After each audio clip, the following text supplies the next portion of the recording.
Welcome back to Ace Attorney Anime Review. This is episode number 8.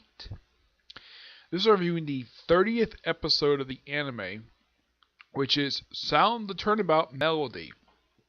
Yes, this is set 3 years after the filler episode from the previous season of the show. It's mostly focused on Miles in a way. The whole episode's focused on him.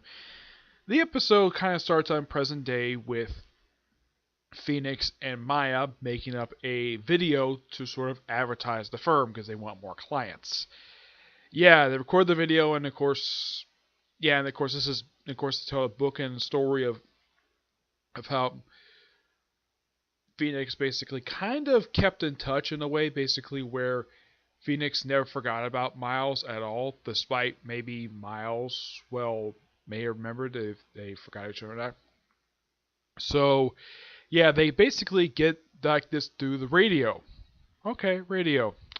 And of course, like traditional all anime, we have 2 scenes of this episode set on a high school roof. On a school roof.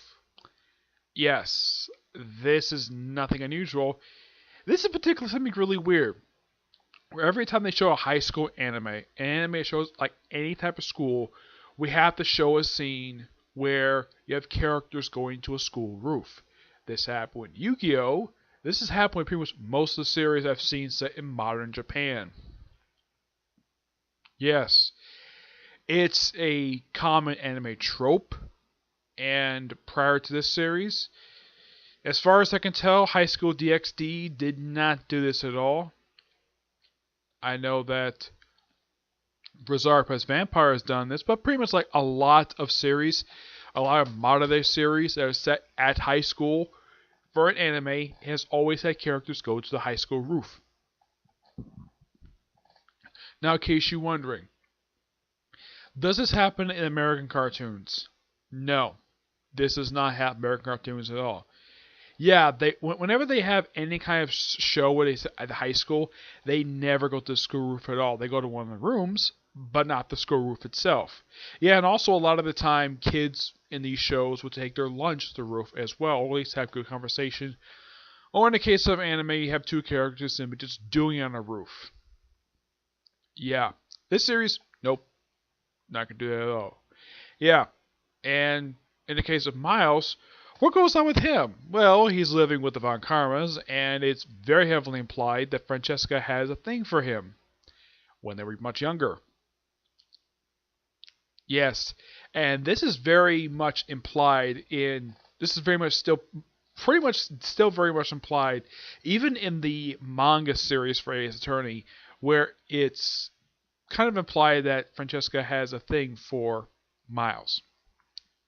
Because she's always blushing around him. And he still has his dog. Unknown what happens to the dog by the time we get to present day. Yeah, that's one of the most strangest things about the show. That I don't think the show ever bothered to explain whatever happened to his dog. Maybe it died, it never showed. First time we see Miles, he's in his bedroom at the Von Karma mansion. And he's like hearing some barking, and it's like he goes out and he sees his dog dressed up like his adoptive father. And then he sees the dog, and he just stares at it and says nothing.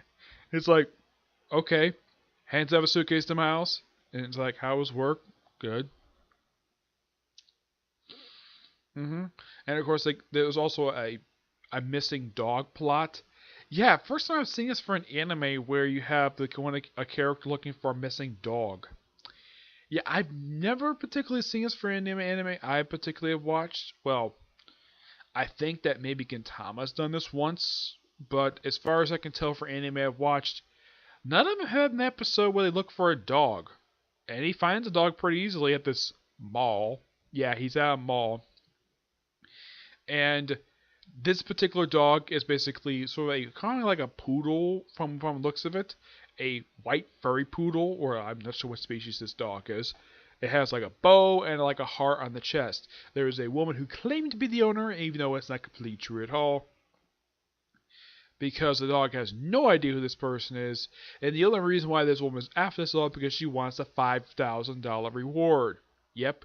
And there's a song from a show called Signal Samurai, which when I show a clip of it, it looks like a parody of Super Sentai. Excuse me. More like, it seems like it's a combination of like Shurikenja and with the whole numbers thing. It kind of feels like something out of SPD. Well, Daka Ranger, I think it is. That's what the Sentai was that basically was adapted to SPD. It seems like a combination of those two, and that was basically Signal Samurai. Mm-hmm. Yep. And apparently, that was something that Phoenix was a fan of when he was a kid. Unknown if he's still a fan of it. Yeah, the only reason I think they probably included it because I think that Super Sentai is just that popular still in Japan, so they had to include some kind of homage to Super Sentai. Here we have Power Rangers. Yep. This overall was a okay episode. It wasn't a bad episode, just okay. It's just not something I look forward to see. It's not something I would want to see much for an anime. I don't mind shows like episodes where folk have set out of high school, or at least high school, school was attacked. Not necessarily. I particularly would like it if they would not. In the case of an episode would look for a dog, you see it's probably in live action shows, not much for an anime. Yeah. Also, Von Karma, there's hints basically about, well, him killing Miles' father in this episode, like his old shoulder wound, which that comes back to haunt the present day, and him talk about putting Miles in an orphanage for some reason. Yeah, as for why he wanted to do this, it's kind of sort of stated that he's thinking that Miles is still suffering from grief over his father's death, even though it's been 3 years. He may have basically gone through the main stages of grief basically any person would suffer through when they lose a loved one. Now, in Miles' case, his father was killed right in front of him. Yeah, and one thing key about this episode that I think is a real nice touch is we get a chance to see where Miles first get his famous tie that he always wears. Apparently, Melford gave it to him, and he wore it for years. They even show Miles in present day where he's working for some international.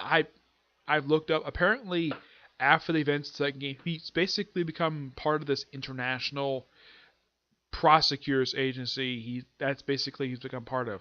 And he's like, wow, I never knew that Japanese videos were just so good. And of course, when they show him, this is basically after a post-credit scene. Yes, a post-credit scene. Yeah, second anime I've seen recently where they have a post-credit scene. Yeah, this was also shown for. Well, I don't think for Fairy Tail. I think this was shown for. I'm trying to think. Oh yeah, I think it was. No, it wasn't Black Clover. I think it may have been Fairy Tail, where they show like an act. No, it was one other anime I think I saw recently, where they have a post-credit scene in it. Yeah, like right after the credits roll, we have a post-credit scene. I'm trying to think. Was there any was there a series this particular week that had this? I think Boruto had it. Yeah, I think Boruto may have had it. I know One Piece didn't. And JoJo Bizarre Adventures, that had one too. So it's the second one recently over the course of the past week where we have a show that has a post-credit scene, or at least something going on in the credits. I'm looking forward next week. Looks like it's going to be a repeat of. It's going to be like bringing back the same client from the first case this season. Excuse me. Where she's once again charged with murder, and Phoenix tries to prove her innocent. Yeah, though from what I read about this particular case, it's particularly very weird one, even weirder than the case from the start of the season. So that's particularly it for this particular review. I have no other videos planned for today. As for tomorrow, I may have like one video planned for tomorrow, and that's just a review of the next light novel for High School DxD. Aside from that, nothing else I can think of. But yeah, until I see you on the next review. Bye.